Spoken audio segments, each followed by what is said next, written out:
Boa tarde, gente. Tudo bem? Estão me ouvindo bem? Boa tarde, prof. Sim. Boa tarde, prof. Boa tarde. Que bom. Espero que esteja todo mundo bem. Vamos perturbar vocês mais uma horinha com um tema neurológico, né?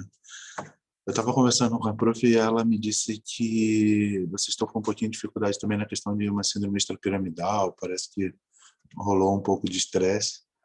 Às vezes os professores exageram também, mas de qualquer forma ela pediu para a gente dar uma revisada na semana que vem. Tá? Hoje a gente vai falar de neuropatias periféricas e na semana que vem a gente dá uma revisada também em síndrome extrapiramidal.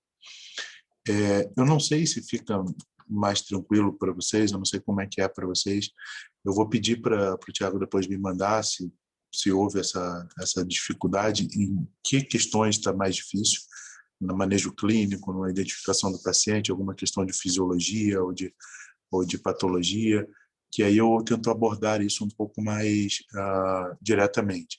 Porque vocês já devem ter reparado que eu, como todo cirurgião, sou bastante prático, né?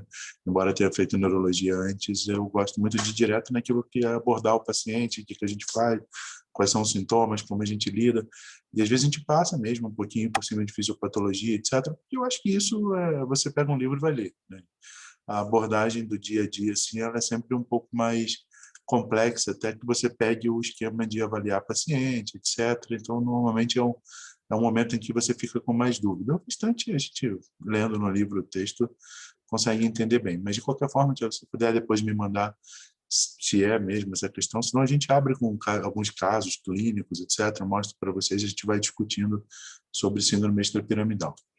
De qualquer forma, hoje, então, a gente vai falar sobre neuropatia periférica, que, na verdade, como mais um tema neurológico, como sempre, né, a maior parte dos problemas, vamos dizer assim, neurológicos, vocês já estão acostumados a entenderem que não é uma doença específica, é uma síndrome, né? A neuropatia periférica, novamente, a gente está de frente a um diagnóstico sindrômico e não a um diagnóstico etiológico. A maior parte das patologias neurológicas, como a gente tem visto ao longo desse semestre, e como vocês se acostumaram a ver, você primeiro faz um diagnóstico sindrômico, né? É uma síndrome extrapiramidal, é uma síndrome piramidal, é uma síndrome cerebelar, é uma síndrome de neuropatia periférica, é uma síndrome radicular. Então, assim, você normalmente faz o diagnóstico sindrômico e, a partir do diagnóstico sindrômico, uma síndrome da junção neuromuscular, como a gente já viu, né? Então, a partir dali, você começa a buscar os diagnósticos etiológicos, né? Eu tenho uma síndrome da junção neuromuscular. Isso é uma miastenia? É um quadro infeccioso por botulismo? Eu tenho uma síndrome extrapiramidal, eu estou de frente a uma síndrome extrapiramidal parkinsoniano, estou de frente a uma síndrome coreiforme, é um balismo, que tipo de síndrome extrapiramidal eu estou lidando? É uma síndrome piramidal, uma lesão do primeiro neurônio motor, a que nível? Quais são os fatores etiológicos? Então, aqui a gente vai fazer a mesma coisa. Tá? A gente primeiro vai começar de um diagnóstico sindrômico, e aí vamos tentar destrinchar como é que vocês abordam um paciente. Eu sempre gosto de pensar, foi mais fácil para mim quando eu fiz neuro, quando um professor fazia assim, nem todos faziam, mas o que fazia eu gostava e peguei isso para mim, que é imaginar que a gente está de frente a um paciente e o que a gente precisa entender e fazer para destrinchar esse paciente. Que, claro, tem colegas aqui que talvez queiram ser pesquisadores, tem colegas que não queiram lidar com a clínica, mas a gente parte sempre do princípio de que todos lidarão com a clínica e, vez ou outra, vão acabar se deparando com um paciente com condições neurológicas. A gente, pelo menos, tem uma ideia do que fazer e como destrinchar esses pacientes, né? Então, sobre a neuropatia periférica especificamente, o que a gente precisa entender? Primeiro, que a neuropatia periférica, então, como a gente estava falando, é uma doença, né? Uma síndrome, na verdade, essa parte de doença não ficou legal, mas é uma síndrome que surge, na grande maioria das vezes, como uma condição secundária. Ou seja, há um fator etiológico por detrás da neuropatia, e aí, a partir desse fator etiológico, seja lá qual for, eu dei um exemplo aqui para vocês terem uma ideia de como é importante a gente estar atento a uma neuropatia periférica e a busca dos fatores etiológicos por detrás dessa neuropatia, porque uma das manifestações uma das doenças que se manifesta como uma neuropatia periférica, por exemplo, são neoplasias, né? A neuropatia periférica ela pode ser uma síndrome paraneoplásica, ou seja, antes da manifestação da doença primária, no caso uma neoplasia, você já tem manifestações secundárias como uma neuropatia periférica. E é sempre bom ficar atento na tua investigação, vou falar no final, né, um pouquinho, porque fique atento à busca de fatores neoplásicos. Claro, você não vai buscar todas as neoplasias do mundo, mas, por exemplo, se eu tenho uma mulher, né, entre 40 e 60 anos, com histórico familiar de neoplasia de mama, que abre um quadro de neuropatia periférica, obrigatoriamente faz parte do meu diagnóstico etiológico diferencial dessa neuropatia a busca de uma possível neoplasia de mama ou outra que seja comum, né, assim, no intestino a gente busca, em homem a gente busca de próstata, etc. Então, você busca aquelas que são mais comuns porque é uma possibilidade que deva ser levada em consideração. Então, é importante que a neuropatia ela seja diagnosticada precocemente. Primeiro, para que você consiga tratar as doenças etiológicas, né, os fatores etiológicos de base. Por exemplo, se é uma neuropatia diabética e o paciente ainda não faz um tratamento a contento para esse diabetes, você tem que orientar esse paciente. No meu caso, eu não trato o diabetes, eu peço a um colega endocrinologista para acompanhá-lo, ou um clínico geral da confiança do paciente, mas precisa fazer um tratamento a contento. Ele está começando a manifestar sintomas neurológicos e a partir do momento em que você começa a manifestar, pode ser que esses sintomas nunca mais regridam. Isso é uma coisa muito característica da neuro. Assim, uma vez que o sintoma foi instalado, você nunca pode prometer ao paciente que ele vai regredir aqueles sintomas. Pode ser que ele não consiga mais a regressão dos sintomas. Aí você tenta dizer para ele, olha, vamos intervir aqui para que isso não piore, mas eu já nem posso garantir que haja uma reversão. Algumas vezes há, mas quanto mais precocemente você diagnosticar e principalmente identificar o fator etiológico para que naqueles que são possíveis, nem todos são, né? Naqueles que são possíveis intervir e melhorar, você tem uma melhora da qualidade de vida do paciente. Aí você diz, tá, mas é uma neuropatia periférica, Frederico, isso aí dá tanto problema para a qualidade de vida do paciente? Vocês não têm ideia, gente. Quem já conviveu com um paciente com neuropatia periférica, ou já viu paciente com neuropatia periférica avançada, tem ideia do quanto isso atrapalha a vida do paciente. Primeiro, por dores de origem neuropática. Dores intensas, muitas vezes é pior à noite, o que é comum nas manifestações neurológicas, né? A gente já conversou sobre a questão do ciclo circadiano, de baixa de cortisol, que as manifestações são mais intensas no período noturno, e além da questão da própria ansiedade do paciente, que isso vai piorar, piora mais ainda mesmo. Então, primeiro começa atrapalhando o sono, são dores crônicas, são dores em queimação, são dores que não aliviam com analgésicos, são dores normalmente subdiagnosticadas, são dores que o médico normalmente, quem não gosta, dá pouca importância ou não tem paciência para tentar tratar e alívio do paciente, porque é difícil, são dores difíceis de serem tratadas. Muitas vezes exigem várias consultas, intervenções, procedimentos para alívio de dor. Então, pode atrapalhar muito. E aí você leva o paciente a um quadro depressivo junto, e aí a coisa complica mais ainda. Então, assim, a qualidade de vida do paciente ela deve ser sempre objetivada, né? O nosso grande objetivo. Eu sempre digo para todos os meus alunos que o nosso grande objetivo como médico não é vencer a morte, né? Isso é impossível, a gente já perdeu há muito tempo essa luta. O nosso grande objetivo como médico é vencer o sofrimento, né? Diminuir o sofrimento do outro. E aí, a questão da neuropatia pode atrapalhar e muito a vida do paciente, além de comprometimentos outros, por exemplo. Normalmente, os comprometimentos das neuropatias são mais distais, a gente vai ver isso. Então, por isso que a gente chama de comprometimento em luvas e em botas, né? Ela pega o pé e pega as mãos porque está mais distante do centro do corpo. Só que vai ascendendo isso. E chega um momento, por exemplo, neuropatia diabética, que o paciente vai entrar numa fase de impotência sexual, de uma série de outras coisas, se você não tratar isso a tempo. E aí a qualidade de vida do paciente vai a zero, né? A gente tem que tomar muito cuidado com isso, mesmo uma patologia que a gente acha, não vai matar o paciente, é verdade. Algumas doenças de base podem, mas a neuropatia em si não vai, mas pode atrapalhar muito a qualidade de vida do paciente. Então, a gente precisa entender sempre essa questão de que a neuropatia ela é sempre secundária a um outro processo patológico, né? O nosso diagnóstico de neuropatia periférica é um diagnóstico sindrômico, é o primeiro passo para que depois você vá buscar um fator etiológico. Muitas vezes você pode não descobrir esse fator etiológico, ou você pode até descobri-lo numa história, mas não poderá intervir sobre esse fator para tratar o paciente, apenas controlar os sintomas. Um exemplo clássico disso, aqui na região, são as neuropatias periféricas associadas ao uso de defensivos agrícolas, né? Vocês têm acompanhado, cada vez mais o nosso país libera defensivos agrícolas, inclusive defensivos que não estão sendo utilizados em outros países. A gente voltou a admitir, né, que é uma coisa bem contraproducente, e isso a longo prazo traz grandes problemas. Não é difícil que você, num consultório neurológico, claro que tem o viés do encaminhamento, que você veja com frequência aqui pacientes com neuropatias. Essa semana eu vi 2, tá? E ambos pacientes jovens, e ambos com histórico de aplicação de defensivos agrícolas. Até agora é o único fator etiológico que poderia ser visto que justificasse em paciente jovem uma neuropatia, né?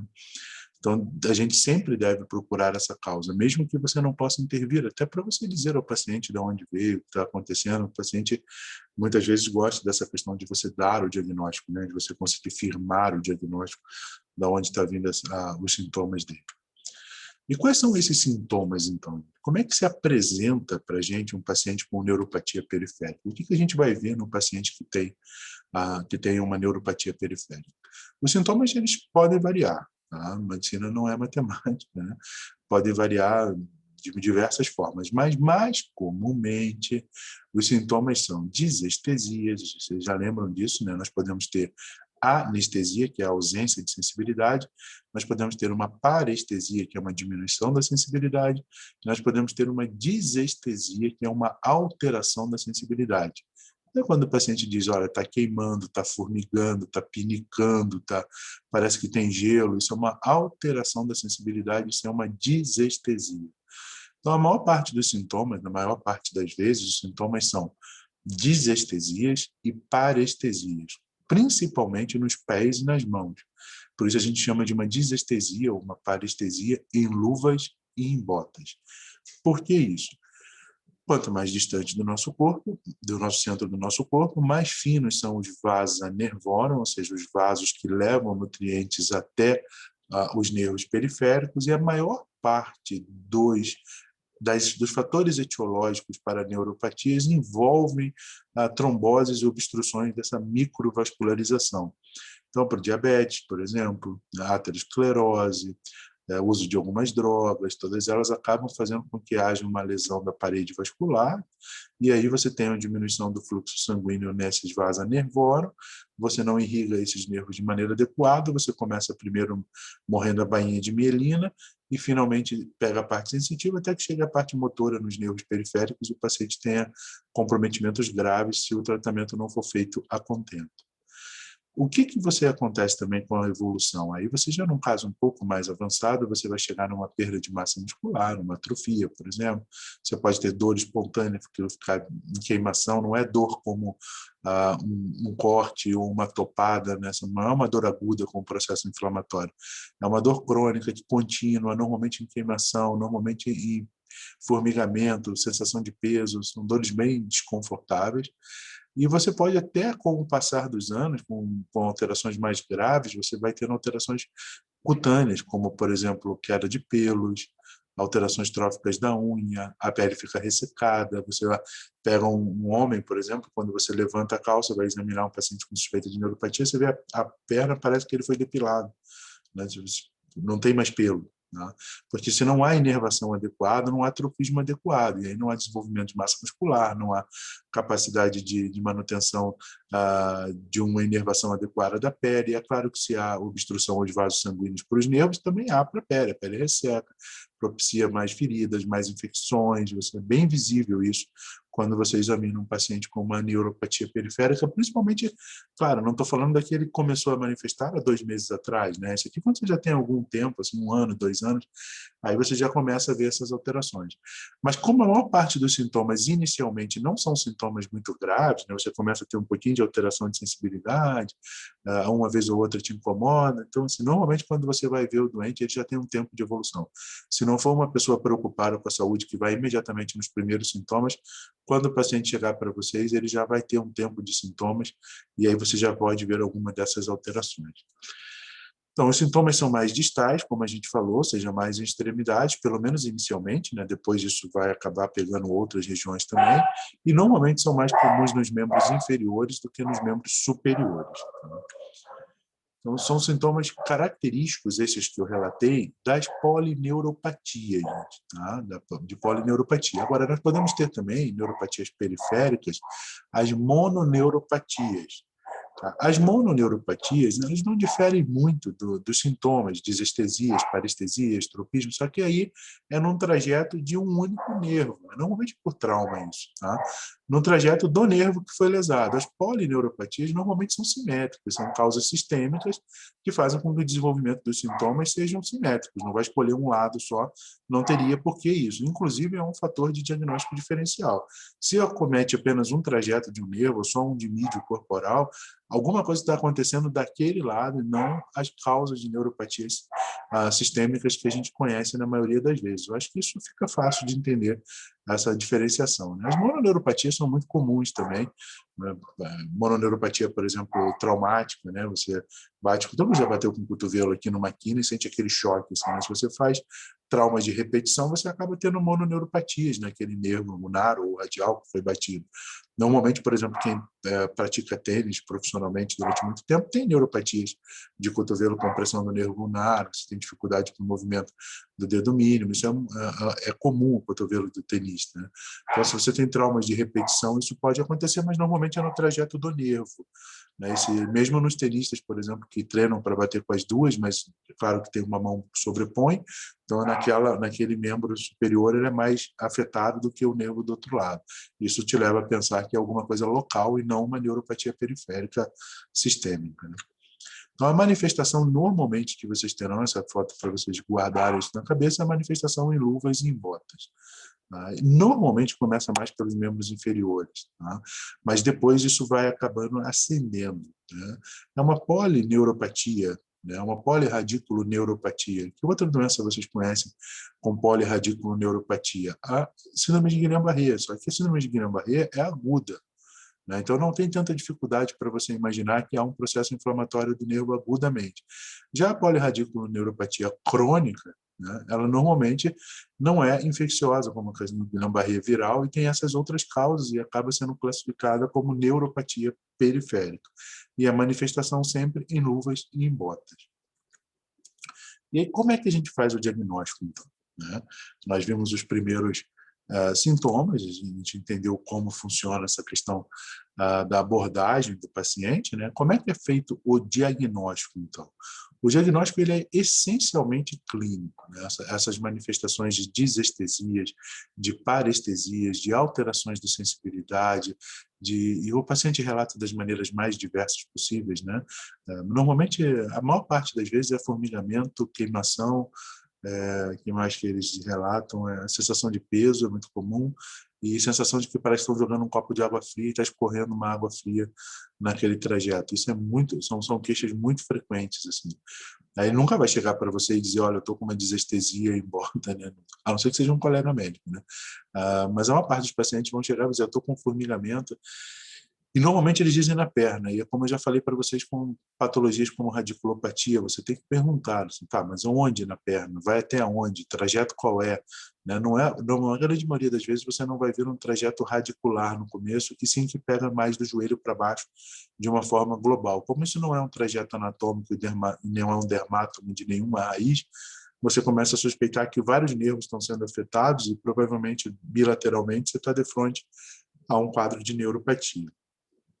Quando você suspeita, tá, e você quer a confirmação, hoje em dia dificilmente você não faz o exame, porque já tem acesso a ele muito mais facilmente, e ele te serve não apenas como confirmação diagnóstica, mas também como, às vezes, um mecanismo para você acompanhar o paciente. Ou seja, eu iniciei um tratamento, eu controlei a diabetes, eu controlei tudo, eu fiz uma medicação. Às vezes você pode avaliar, olha, houve uma melhora clínica, não houve, uma piora. Então você consegue, através de um exame específico, que é a eletroneuromiografia. Mas, novamente, atentem para o fato de que, quando eu estou falando de eletroneuromiografia, eu estou falando, às vezes ela pode dar o diagnóstico etiológico. Tá? Pode sugerir, olha, parece uma polineuropatia periférica sensitiva adicional sugestiva de neuropatia por diabetes. O colega pode até falar isso, mas ainda é um exame, a eletroneuromiografia, que é um exame para confirmação de que é uma polineuropatia. Ele apenas, novamente, te confirma, olha, você tem razão, tua clínica, tua história levou até aí, isso aí está relacionado a uma polineuropatia. Fechou o diagnóstico, é uma polineuropatia. Bom, a partir de agora, você vai investigar quais são os fatores etiológicos que podem levar o paciente a ter essa polineuropatia. Então, a partir desse momento, então, a grande preocupação é que a neuropatia periférica, embora, como eu disse para vocês, inicialmente possa parecer algo inócuo, que não afete tanto ao paciente, ou que não traga tantos problemas, os sintomas podem evoluir e piorar. E quando os sintomas evoluem e pioram, como eu disse antes, você jamais pode garantir ao paciente que você conseguirá reverter os sintomas dele quando ele já atingiu um certo patamar. A partir daquele patamar, você consegue, às vezes, controlar, e às vezes nem isso, consegue diminuir a velocidade de progressão da doença. Então, quanto mais precocemente você pegar, mais facilmente você consegue interromper a evolução e, quiçá, fazer uma melhora dos sintomas do paciente. Quanto mais tardiamente você pegá-lo, talvez nem o controle, você só consiga diminuir a velocidade com que a doença continuaria piorando. E aí você tem uma série de complicações, como nós conversamos a respeito da qualidade de vida do paciente. Os pacientes que perdem a sensibilidade da perna, parece pouca coisa, gente, mas, por exemplo, sabe quando vocês sentam em cima da perna e ela fica amortecida? Vocês são jovens ainda, têm uma elasticidade e não tem tanto isso, mas às vezes acontece, né? Tentam fazer algumas extravagâncias e fazem algumas coisas além do que conseguem de elasticidade, a perna fica bem amortecida. E já tentou andar com a perna desse jeito? Né, sem sensibilidade nenhuma, quando você coloca no chão ou no sapato e você não tem sensibilidade, é praticamente impossível. Né? Agora, imagina isso num paciente que normalmente não é mais jovem, é um paciente idoso, tá? Que já tem uma série de complicações, ele não consegue andar adequadamente, o risco de quedas. Tá? Aí ele já tem uma dificuldade para cicatrização de trofismo de pele, e aí você vai e faz uma ferida, por exemplo, ou entra uma pedrinha no sapato, ele não tem sensibilidade. Todo mundo já ouviu falar de pé diabético aqui. O que é o pé diabético? Não, houve uma lesão, por uma porta de entrada infecciosa, e por que o paciente não sentiu aquilo? Não sentiu porque ele tem uma neuropatia. Tá? Então, olha quantas complicações a gente pode ter por um diagnóstico que poderia ter sido feito e tentado, pelo menos, abortar a evolução dessa doença.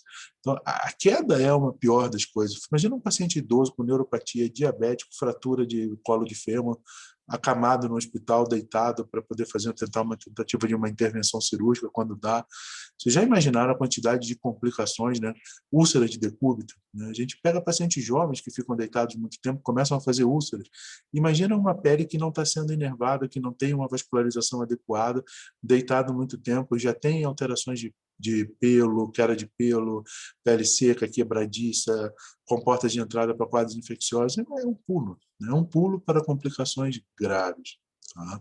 Fora, né, a gente está falando de todas essas grandes complicações e ainda estamos deixando de fora a dor. Né? A dor, muitas vezes aqui, a dor é muito intensa. Tá? Por isso a gente tem que diagnosticar precocemente a doença e encontrar o melhor tratamento, para que o objetivo é melhorar a qualidade de vida do paciente. Às vezes não olhar para curar, mas pelo menos ter uma qualidade de vida adequada. E nisso envolve muito a questão da dor. Tá? Eu sempre bato nessa tecla com vocês, a gente já conversou sobre isso, não, estou confundindo, a gente conversou sobre isso numa liga de dor. Mas vocês sabem que existem dois grandes tipos de dor. Né? Você tem as dores de um processo inflamatório, vamos dizer assim, e as dores de uma lesão neuronal. E para essas dores agudas de processos inflamatórios, etc., você pode muito bem amenizá-las, por exemplo, com morfinas, codeínas, anti-inflamatórios, depende do nível de dor, né? Mas as dores de origem neuropática, ou seja, neuropatia periférica, por exemplo, ou uma hernia de disco, ou compressão radicular, o que seja, essas dores normalmente não aliviam com esses analgésicos comuns. Então, não é incomum, eu não gosto de usar a palavra erro, mas vamos dizer assim, é um esquecimento comum de colegas dessa fisiopatologia da dor, e você pegar muitos pacientes tomando altíssimas doses, às vezes, de codeína, doses de morfina mesmo, anti-inflamatórios, oxicodona, etc., e não tem uma melhora tão acentuada da dor, porque essa dor tem que ser tratada normalmente com antidepressivos tricíclicos, com anticonvulsivos, inibidores seletivos da serotonina, duais. São drogas que estabilizam a membrana neuronal, o impulso neuronal, porque é um nervo que está sendo lesado. Então, às vezes, além da dor, além de toda essa angústia que a gente falou antes, o paciente toma doses muito altas de analgésico, e você imagina a angústia de não melhorar com essas doses, né? Às vezes ele está vendo que ele está tomando codeína, está tomando coisas muito potentes e não melhora. E não melhoram porque a dor não é de uma origem inflamatória aguda, é uma dor crônica por lesão neuronal. Então, a gente tem que estar atento para esse tratamento dessa dor crônica. Temos sempre que lembrar, gente, isso aqui eu bato no pé firme porque é uma coisa importante, né? Talvez seja uma das coisas mais importantes quando a gente está de frente a um paciente com neuropatia periférica, que pode ser a primeira manifestação de uma síndrome paraneoplásica, né? Que a gente chama de síndrome paranel. Então, em alguns casos, a neuropatia é um sintoma do câncer e muitas vezes ainda que não se manifestou. Tá? Não houve manifestação clínica ainda dessa neoplasia. Então, a gente tem que ir atrás dela, tem que investigar. Se a gente não se sente apto a fazer essa investigação, encaminha um colega oncologista, fala, olha, colega, eu estou com um paciente com neuropatia periférica, paciente jovem, não tem outro fator etiológico, e eu acho que isso pode ser uma síndrome paraneoplásica. Você me ajuda a fazer um screening de investigação oncológica para a gente poder ficar tranquilos e ter certeza que não está vindo de algum ponto que ainda não foi descoberto. E mesmo quando você não consegue, isso não só para paraneoplásica, tá? Mas para fatores etiológicos da neuropatia periférica que não estão claros, por exemplo, não tem o paciente usava agrotóxicos, não está claro, não achei outro fator etiológico, deve ser por esse mesmo. Mas quando você não consegue achar nenhum, nem os neoplásicos, você pode estar no que a gente chama de um período de janela. Todo mundo já ouviu falar sobre essa expressão, sabe o que é. Você, no período de janela, você vai fazer o quê? Você vai esperar algum tempo, às vezes 60, 90 dias, e repetir todos os exames para ver se alguma coisa não apareceu inicialmente que aparecerá posteriormente nos seus exames.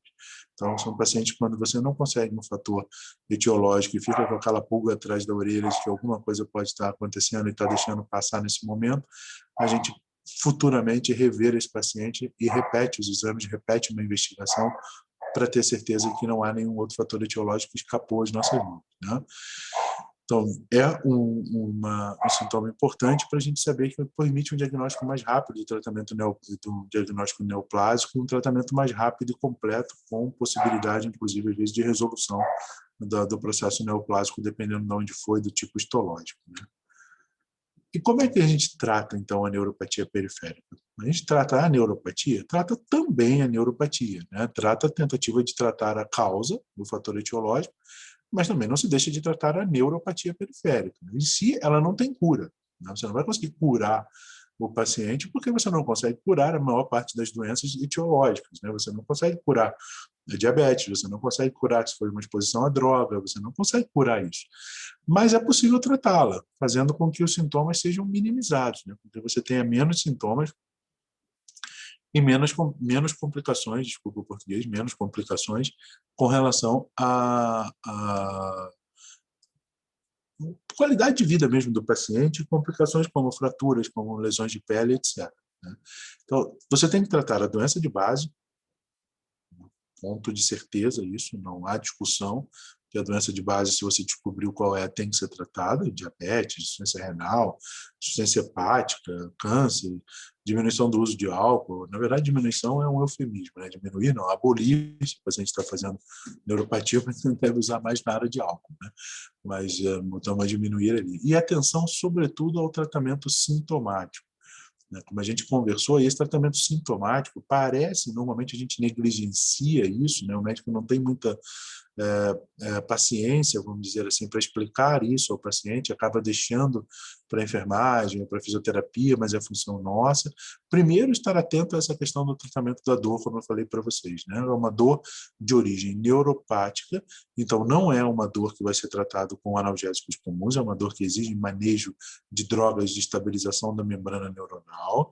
E, além disso, a gente tem que orientar muito o nosso paciente sobre uso de calçados, que tipo de calçados ele vai usar, tá? Calçados fechados, ao primeiro momento você pensa assim, bom, melhor um calçado fechado. Nada que venha de fora, que ele não está sentindo uma pedrinha, uma machucadinha, alguma coisa, não vai entrar nesse pé, não vai machucá-lo, é verdade. Mas tem que tomar cuidado, assim, se está fechado muito tempo com compressão do dedo, né? Todo mundo já passou um dia com o sapatinho apertado e quando chegou de noite estava com o dedinho machucado. Isso que a gente sente, tenta aliviar um pouco durante o dia, mexe o dedo para lá e para cá, imagina quem não sente. Então tem que ser sapatos confortáveis, normalmente o número acima, orientar esse paciente a trocar a meia no meio do dia, se for possível, tá? Principalmente em lugares muito úmidos, onde fica umidade entre os dedos do pé, então tirar o sapato, secar entre os dedos, para você não fazer fissuras, lesões fúngicas, trocar a meia, né, para que seja uma meia seca, não fica aquilo úmido o dia inteiro no pé. Então, imagina a quantidade de coisas que a gente pode orientar, né? Muitas vezes, quando há alteração da sensibilidade no caminhar, que na casa dos pacientes se retire do chão, por exemplo, os tapetes, né? Você não tem tanta sensibilidade, você não consegue perceber muitas vezes, por noção de posição, a distância para o chão, o paciente anda arrastando mais o pé, então ele pode tropeçar em tapetes, quinas de móveis, deixar espaços mais amplos para que ele possa usar um andador e se apoiar dentro de casa, nas calçadas, fora, nas ruas, tomar muito cuidado, na exposição das pernas do paciente, né? Qualquer coisa que vá diretamente nas pernas, o paciente não tem um reflexo muito bom, não consegue mover-se rápido, quedas podem levar a fraturas, então tem toda uma série de orientações ao paciente para que ele tenha uma melhora da qualidade de vida dele. Não é fácil, tá? Aqui tem algumas doenças citadas aqui anteriormente, como diabetes, como uso de álcool. Vocês sabem como é difícil fazer com que esses pacientes mudem o comportamento deles? Na verdade, não o paciente mudar o comportamento, né? Como é difícil fazer o ser humano mudar o seu comportamento, né?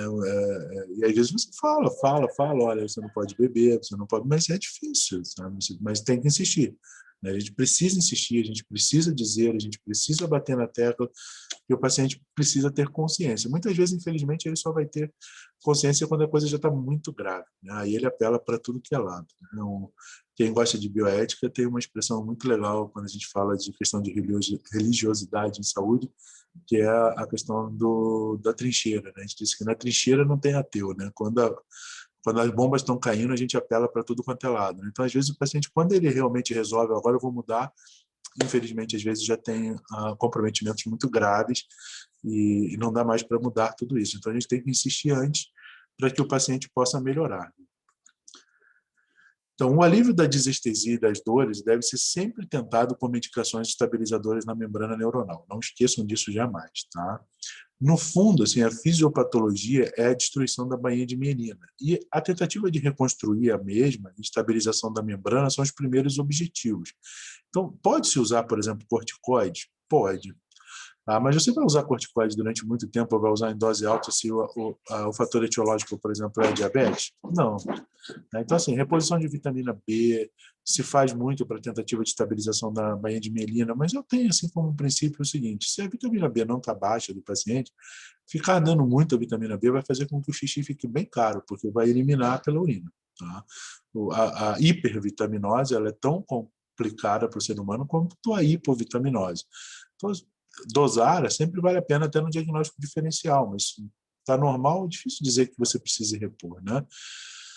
O que a gente usa na maioria das vezes são anticonvulsivos e antidepressivos. Os mais testados são os tricíclicos, mas também tem testes com inibidores duais, como é o caso da duloxetina, por exemplo. Vocês já ouviram os anticonvulsivos, como a pregabalina, que inicialmente era um anticonvulsivo, né, como a própria oxicarbazepina para neuralgia de trigêmeo, tegretol, que é a carbamazepina, e assim sucessivamente. Então, tem muitas drogas, exige um manejo mais especializado, vamos dizer assim, quem está acostumado a lidar com essas drogas, não é todo colega médico que usa esse tipo de droga no seu dia a dia. Então, normalmente, é melhor que você peça ajuda para alguém que está acostumado a manejar isso. Em alguns quadros infecciosos, por exemplo, pós-infecção, com polirradiculopatias crônicas, etc., pode-se tentar até plasmaférese, uso de imunoglobulina, se você suspeita de um fator etiológico autoimune. Quando não é, não adianta muita coisa você fazer esse tipo de tratamento. E aqui eu sempre gosto disso, tá? Já mostrei para vocês, eu tenho uma memória péssima, então eu uso sempre fatores de mnemônicos, métodos mnemônicos. E se vocês utilizarem esse método mnemônico aqui, vocês vão estar conseguindo fazer pelo menos os 90% de todos os diagnósticos, ou mais, né, se precisar mais, de todos os possíveis fatores etiológicos que estão relacionados à neuropatia periférica. Então, a gente tem lá a neuropatia, escrito, né, aqui na vertical. E quais são as causas, então, de neuropatia? Nutricionais.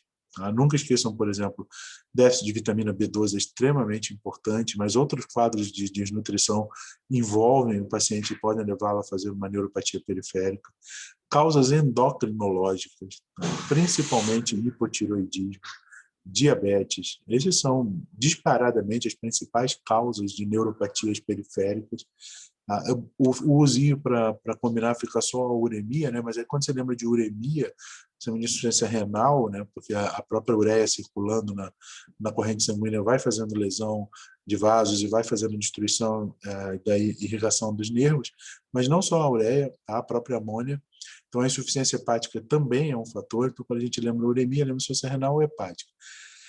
A hepática é tão mais grave que normalmente você tem manifestações do sistema nervoso central antes de ter as manifestações periféricas, tá? Mas quando você melhora o paciente, faz um transplante, etc., o paciente pode melhorar cognitivamente e pode manter sintomas de neuropatia periférica. Causas reumáticas ou reumatológicas, né, como lúpus eritematoso sistêmico, como esclerodermia, como artrite reumatoide, por causa da questão da vasculite, né? Os pequenos vasos vão sofrendo vasculite, o processo inflamatório, e aí você abre um quadro de neuropatia periférica, então a gente precisa lembrar de causas reumatológicas.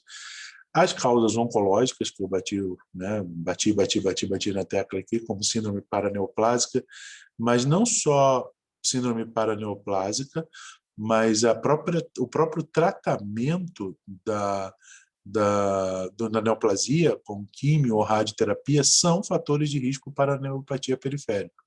Então, às vezes, o paciente já está, não foi nem porque diagnosticou por causa de uma neuropatia periférica como síndrome paraneoplásica. Ele já está em tratamento e aí é encaminhado do oncologista para o neuro porque está começando a desenvolver sintomas de neuropatia periférica. Então, tanto químio quanto radioterapia podem ser causas de neuropatia periférica.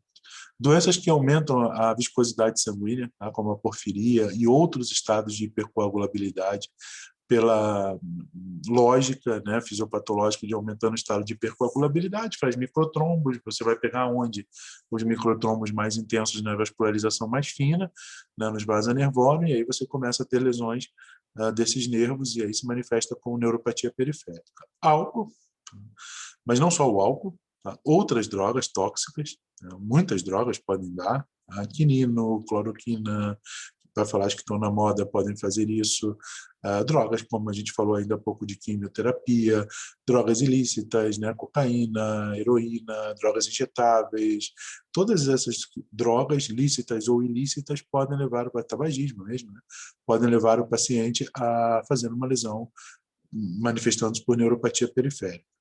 Traumas repetidos, a questão dos traumas repetidos, normalmente ela se manifesta mais como mononeuropatia.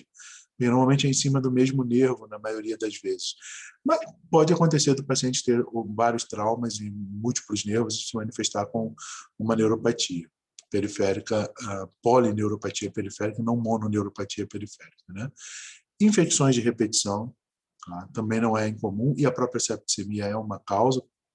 Vocês sabem que é um estado de hipercoagulabilidade, que leva o paciente a fazer trombo, né? Então você tem a chance de fazer o paciente ter uma neuropatia. E a aterosclerose, né? As dislipidemias graves não provocam apenas infarto, acidente vascular, etc., também podem provocar quadros de obstrução dos vasos nervosos, levando o paciente a um quadro de neuropatia periférica, né? Então, o que eu queria lembrar para vocês sempre é que é uma doença sindrômica, a neuropatia periférica, ou a mononeuropatia normalmente é uma síndrome, e aí você precisa identificar os fatores etiológicos. Se a gente consegue, nesse quadrinho de método mnemônico, lembrar pelo menos 90% ou mais dos fatores etiológicos envolvidos na neuropatia periférica. Então, para quem não vai fazer neuro, não vai pegar isso para tratar, mas pega lá no pronto-socorro, pega lá no ambulatório de clínica, onde tiver o médico de saúde da família, onde tiver. Você pegou isso, você suspeitou de neuropatia, você já pode adiantar esses exames, já pode começar a investigar essas possíveis causas, uma eletroneuromiografia para confirmar a polineuropatia e os exames para fazer o diagnóstico diferencial. Não atrapalha nada, eu não me sinto apto a tratar. Tudo bem, pode encaminhar para o colega, mas já vai pedindo os exames, que já vai adiantar bastante o coitado do paciente, né? Deixa eu ver o que o Otávio está me perguntando aqui. Em caso de neuropatia por alcoolismo crônico, os sintomas mais comuns são motores ou sensitivos. É mais comum alterações do sistema nervoso central ou periférico. São reversíveis? Não, reversível, como eu falei antes. Então, se você já tem o sintoma, você não pode prometer ao paciente que você vai conseguir reverter. Uma vez instalado o déficit neurológico, você pode nunca mais conseguir revertê-lo. Então, toda doença neurológica, o teu objetivo é sempre prevenir o déficit, seja ela qual for. Por exemplo, trauma de crânio com hematoma. Você quer esvaziar o hematoma rápido antes que ele desvie em a média, provoque uma isquemia, compressão do tronco, porque uma vez que isso já aconteceu, dificilmente você vai conseguir reverter a gravidade do paciente. Os sintomas, normalmente, qualquer das neuropatias iniciais, os sintomas são mais sensitivos, só posteriormente são motores. Tá? Isso é muito comum de neuropatia e é como você faz, às vezes, o diagnóstico do Guillain-Barré, que normalmente é mais motor, você compara a paresia e depois você vai perdendo a sensibilidade. Aqui, ao contrário, normalmente você começa por sensibilidade, porque vai da baía de Merina para o centro do nervo. Então, primeiro você pega a parte periférica, que é sensitiva, e depois a central, que é motora. Aí, no futuro, você vai ter comprometimento motor. Tá? Deixa eu ver o que mais se perguntou. É de fácil diferenciação dos diagnósticos diferenciais? Com relação ao alcoolismo, sim. Quer dizer, é fácil se você conseguir que o paciente ou a família... Normalmente, a família vai confessar para você que o paciente abusa de álcool. Né? Você pergunta sempre para o paciente, você bebe? Sempre é social. Né? Eu bebo sempre socialmente, mas tem algumas pessoas que são muito sociáveis, assim, então você tem que identificar essas pessoas que são extremamente sociáveis. Então, você tá bem, mas o que é social para o senhor? O senhor bebe todo dia? Eu estou todo dia. Na hora do almoço eu tomo uma dose de cachaça, no jantar eu tomo outra dose de cachaça, e às vezes depois eu vou fazer um churrasco, tomo... Esse paciente tem abuso de álcool. Então, o diagnóstico não é tão difícil quando você consegue mensurar o que está sendo usado, por quanto tempo está sendo usado. Normalmente vai estar sentado, eu vou falar de homem porque é mais comum em homem, não que o alcoolismo não existe em mulheres, tá? Mas é mais comum em homens, porque as mulheres são mais espertas do que a gente, elas procuram ajuda mais intensamente para a sua saúde do que os homens, né? Então elas vão lá, tomam um remédio quando não estão bem emocionalmente, se estabilizam mais do que o homem, tem que ser o fortão, não quer dar o braço a torcer. Aí procura o remédio no álcool, né? Então você normalmente vai ter um marido ali sentado, às vezes o paciente tem todas as características de que ele é retirista, mas diz, não, eu não tomo. Aí você olha para a mulher do lado, ela está ali, ela puxa a cadeira para trás, normalmente, e fica assim, toma para você, né? Bebe sim, aquela coisa. Aí já, com um tato, né? Vai perguntando, olha, quanto o senhor toma? O que o senhor toma? É diário? Quanto é que está? Então não é difícil você fazer esse diagnóstico quando você consegue, tá?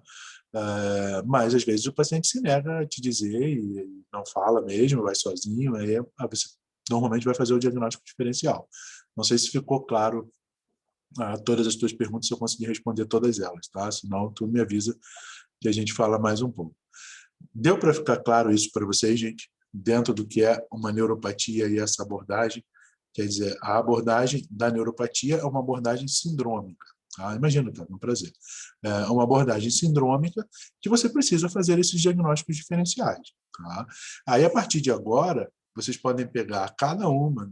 Eu gostava de fazer assim quando eu era interno, vocês não estão internados ainda. Né? Eu pegava uma síndrome, uma doença que eu tinha no meu paciente e ia ler todo sobre aquela síndrome. Então, agora, no caso da neuropatia periférica, vocês vão passar quase um semestre. Vocês vão ter que ler sobre diabetes, sobre etilismo, sobre síndrome paraneoplásica, sobre insuficiência renal, insuficiência hepática, etc. Mas é uma chance de aprender bastante clínica médica e uma das coisas que me fazem gostar de neuro é sempre ter essa interface com a clínica, com muitas outras coisas que a gente precisa entender. Né? Tudo bem, gente? Olha, hoje eu me superei, viu?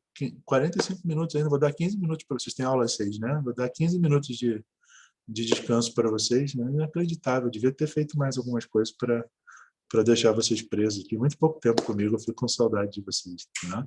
É um prazer estar aqui, tá, Maria? Fica tranquila, sempre. Obrigado. Sempre que vocês precisarem, é só me avisar, tá? Eu sei que tem um horário corrido, eu estou sempre de um lado para o outro, mas a gente sempre arruma um tempo para falar, tá? Ainda mais quando a gente gosta. Assim, obrigado, minha Mara. O objetivo sempre é ser o mais objetivo possível para vocês, desculpa a redundância, né? Para vocês aprenderem a manejar um paciente, tá? E como sempre, depois eu mando o link da aula, tudo fica gravado para vocês e os slides para o Thiago, tá bom? Ah, sim, a aula de síndromes extrapiramidais eu vou falar semana que vem. Eu vou marcar a data de dia. Se eu não me engano, a prof tinha pedido para eu falar no mesmo horário, quinta-feira que vem. Tudo tranquilo para vocês? Pode ser nesse horário? Ah, sim. 5 horas da tarde, quinta-feira que vem? Tá. Então, eu vou só fazer o link depois para mandar para o Thiago, eu mando junto com os slides, etc. Mas, obrigado, galera. Mas já está marcado, tá? Quinta-feira que vem, às 5 horas. Se vocês puderem, se não for incômodo, quem tiver dúvida, tá? Para eu saber o que abordo mais, manda uma mensagenzinha para o Thiago, ele me reencaminha, né? Ou se quiser mandar direto no meu e-mail também, não tem problema. Né? Não ficou claro isso para mim, isso aqui não ficou claro, aí eu tento abordar um pouco mais isso. Porque, como eu disse, normalmente eu vou sempre muito na clínica. Isso aqui é síndrome, isso aqui é o sintoma, isso aqui é o que você faz, isso aqui tem que fazer. Mas, às vezes, algumas coisas não ficam claras, até da própria fisiopatologia. Então, se tiverem dúvidas em relação a qualquer outra coisa, manda para mim, que aí eu preparo uma coisa mais especial para a gente tirar essas dúvidas semana que vem. Tá bom? Então, gente, obrigado mais uma vez pela atenção de vocês. É sempre um prazer estar aqui. Obrigado, Robson. Bom final de semana para todo mundo também. E protejam-se, né? Se cuidem, tá? Um beijo para vocês. Até semana que vem. Obrigado. Obrigado, Júlia. Tchau.